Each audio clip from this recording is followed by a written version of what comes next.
I saw him because of his hands, not his face, not his clothes, his hands. They were the same hands that once held my waist on crowded dance floors.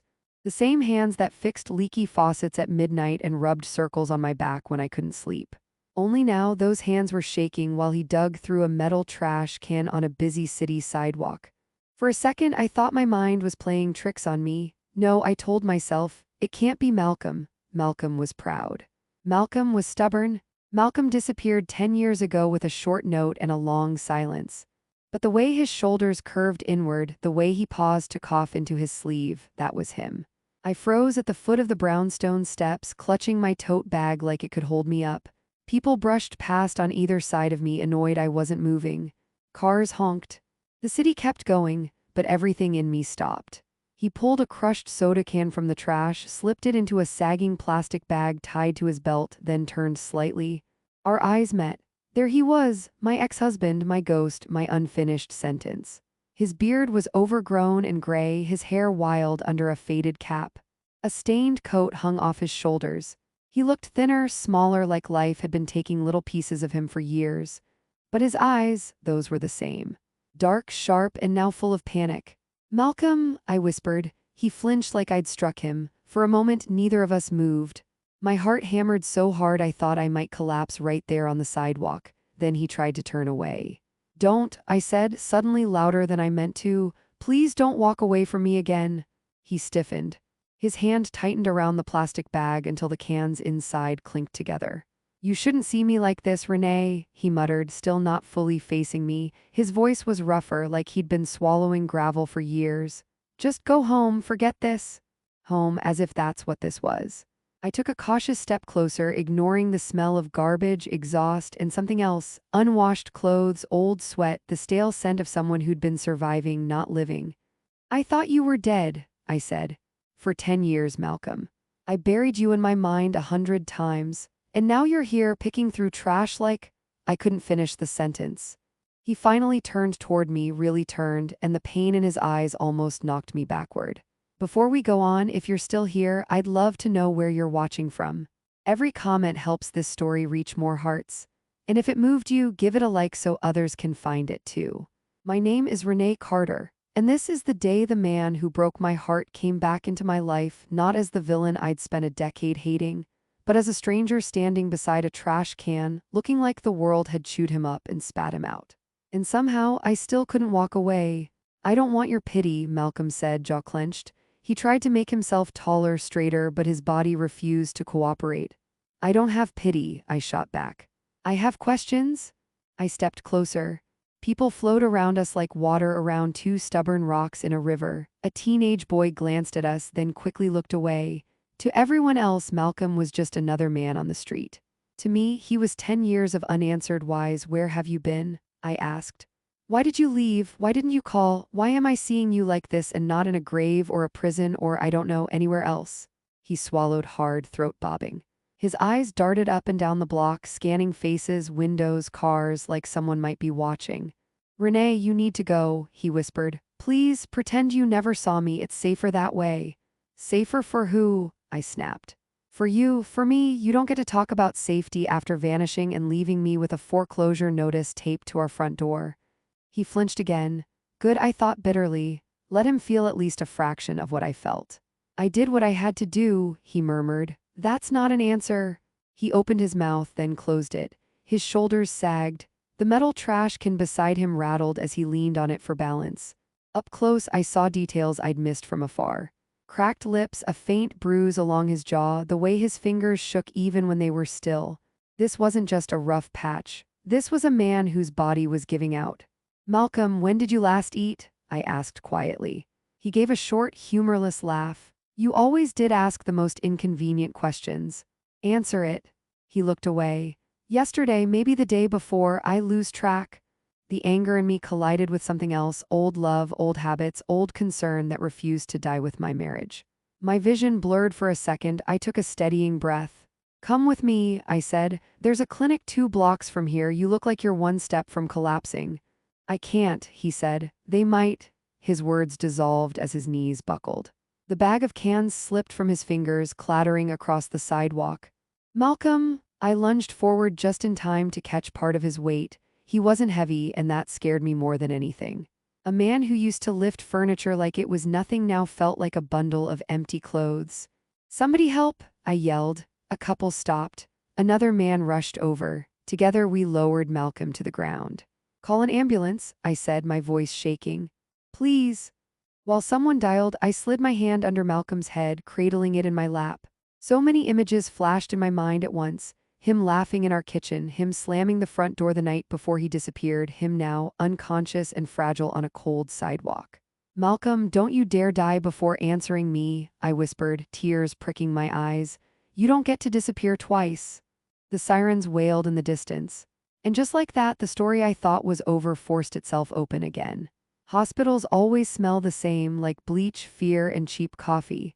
I sat in a hard plastic chair beside Malcolm's bed, arms folded, purse at my feet. Machines beeped steadily around us, forming a strange, mechanical lullaby. His face looked softer here, under the harsh fluorescent light, almost like the man I used to know if I ignored the hollows under his eyes and the way his skin stretched thin over his cheekbones. "Severe dehydration, anemia, and exhaustion," the doctor had said. "We're running more tests, but he's been on the street for a while." As if I couldn't see that myself. He stirred, eyelids fluttering. I leaned forward. "Malcolm," his eyes opened slowly, unfocused, darting around the room before landing on me. Confusion flickered, then recognition, then shame. "You stayed," he rasped. "Apparently," I said, trying to keep my voice steady. "You passed out on the sidewalk. I thought it would be rude to just step over you." A faint, broken smile tugged at his lips. "Still mean when you're scared." "I'm not scared," I lied. We both knew better. He shifted, wincing as the IV line tugged at his arm. "You shouldn't be here, Renee," he murmured. This mess isn't yours." I straightened. "You were my husband for 15 years. You vanished and left me with debts, rumors, and a note that said I'm sorry. It's better this way. You don't get to tell me what is or isn't my mess." His jaw clenched. He looked away, staring at the blank wall as if it had more right to his story than I did. "What happened, Malcolm?" I asked, softer now. "The truth, no riddles, no half answers. I've spent a decade filling in the blanks with my own nightmares. I think I've earned the real version." For a long moment he said nothing. The monitor beeped. A nurse walked past the doorway. Somewhere down the hall, someone laughed at a joke I couldn't hear. Life went on, indifferent. Finally, Malcolm exhaled. "I didn't leave because I stopped loving you," he said.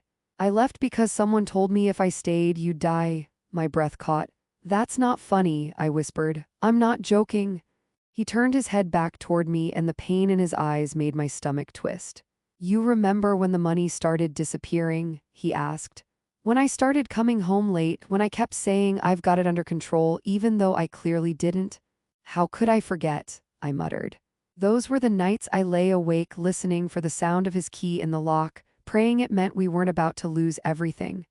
"I was in trouble long before you knew anything," he said quietly. "And when the people I owed started mentioning your name, leaving pictures of you in my mailbox, I realized they weren't just threats." I felt a cold shiver race down my spine. Pictures of me. "So you ran," I said, my voice barely more than air. "You left me to drown in debt, gossip, and heartbreak to protect me?" He nodded once, slowly. "I thought if I disappeared, they'd lose interest in you," he murmured. "I thought I could take the fall alone. I thought you'd hate me and move on. Hate is safer than being a target." I stared at him, the edges of my anger crumbling like stale bread. All this time I thought his leaving had killed me. Now I wasn't sure what to do with the possibility that it might have saved me. "I don't believe you," I said. The words came out too fast, knee-jerk, like a reflex from 10 years of blame. Malcolm didn't argue. He just nodded like he'd been expecting that answer. "I didn't expect you to," he said. "If I were you, I'd think I was lying too." I pushed a hand through my hair, staring at the linoleum floor. The pattern of tiny blue squares swam as my mind replayed everything he'd just told me. Loan sharks. Gambling nights that started small and then roared out of control. A debt that grew faster than he could earn. Men waiting outside our building. A car that drove slowly behind me a few times when I walked home from work, moments I'd brushed off as paranoia. "You should have told me," I said, looking up, my voice cracked. "We were partners. You didn't get to decide for both of us." I know, he whispered. But by the time I realized how deep I was, it was already too late. They'd started naming you. They slid a photo of you across a table and said accidents happen. My stomach turned. I remembered tripping on the stairs one rainy night, catching myself on the railing at the last second. I remembered the mysterious call where no one spoke, just breathed, things I'd dismissed as life. Why not go to the police? I demanded. Why not turn them in? He gave a hollow laugh that turned. Renee, they own 2 officers in our precinct. I didn't know who was safe, I didn't know who was watching, and once I realized that I couldn't bring you into it, I wouldn't risk it. I stared at him, my throat tightening. Rage, grief, disbelief, all of it swirled inside me like a storm with no center. So you left me to pick up the pieces alone, I whispered. That part, he swallowed, eyes watering. That part is my shame. I didn't think it through. I was sure I'd come back in a few weeks once I figured something out. But the weeks turned into months.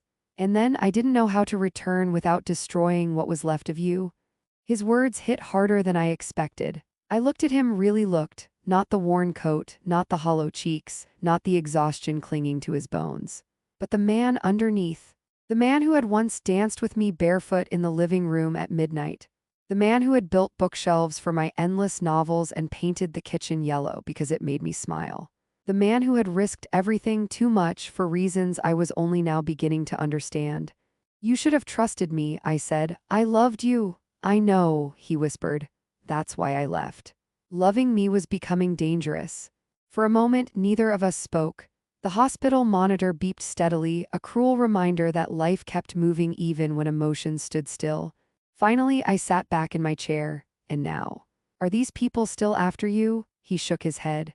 No, they moved on years ago. They found someone else to squeeze. I've been safe for a long time, but I couldn't come back to you after what I'd done. After the wreckage I left behind. Safe, I echoed, staring at the IV tube taped to his arm. Does this look safe to you, Malcolm? You're starving, you're sick, you're sleeping on streets where someone could hurt you for pocket change. He didn't meet my eyes. The streets, they felt like penance. My chest ached, not for the man I used to know, but for this broken version of him who truly believed suffering made him righteous. You can't punish yourself into redemption, I said quietly. Maybe not, he said, but I didn't think I deserved anything better. A nurse walked in to check his vitals, giving me a brief, sympathetic smile before leaving us alone again. After she left, I reached for the water cup on the tray and held it out for him. He hesitated, then drank slowly. When he handed it back, his hands accidentally brushed mine. His fingers were cold. Renee, he murmured. Yes, if this hospital releases me, where am I supposed to go? The question floated between us, fragile as a thread. I didn't answer, not yet, because I didn't know. The next morning, sunlight spilled through the hospital blinds, casting soft gold across Malcolm's bed. He slept fitfully, brow creased, as if even in dreams he couldn't find rest. I stepped into the hallway to collect myself. The events of the last 24 hours pressed down on me like a weight I wasn't sure I could hold. For 10 years, I'd hated him. For 10 years, I'd grieved him. And now here he was, alive, broken, repentant, and asking me a question I wasn't ready to answer. Where is he supposed to go? I leaned against the wall, staring at the speckled tiles. Everything in me battled with everything else. Childhood lessons about duty, years of resentment. A soft, quiet ache that hadn't died even when he disappeared. And then the part of me that simply couldn't leave a suffering man alone. The nurse approached with a clipboard. He's improving, she said. He'll need a few more days. After that, he'll qualify for a transitional shelter unless he has someone to stay with. Someone to stay with, I felt my stomach drop. When I returned to the room, Malcolm was awake, watching me with wary eyes like he expected me to vanish instead of him this time. You left your scarf, he said weakly, gesturing toward the chair where it lay. I picked it up but didn't sit yet. Malcolm, about yesterday, about your question, he braced himself. I can't promise anything long-term, I said. I can't fix the past or your mistakes or mine. But I also can't pretend I didn't find you on a sidewalk barely conscious. He swallowed hard. Renee, I held up a hand. Let me finish. I took a slow breath. When you're discharged, you can come to my apartment. Just temporarily, you'll have a warm bed, clean clothes, real food, but you have to agree to meet with a counselor and a social worker, and you have to be honest. No secrets. No disappearing. His eyes filled not with tears but with something rawer, hope and shame tangled together. "You do that for me?" he whispered. I nodded. "I'm not doing this for the man you were. I'm doing this for the human being in front of me." He covered his face, shoulders shaking. It wasn't the dramatic sobbing of movies. It was quiet, painful, and real. I touched his arm gently. "This isn't forgiveness," I said. "This is a beginning, maybe of healing, maybe of closure, maybe of something else, I don't know yet." He lowered his hands, eyes shining. "That's more than I deserve," he whispered. "Maybe," I said softly, "but life gave us a second crossing. Maybe we're meant to walk a small part of the road together again." Outside, the city hummed. Inside, the machines beeped their steady rhythm. For the first time in a decade, the story of Malcolm and me wasn't ending. It was starting again, not with love and not with hatred, but with a fragile, cautious hope. One step, one breath, one day at a time.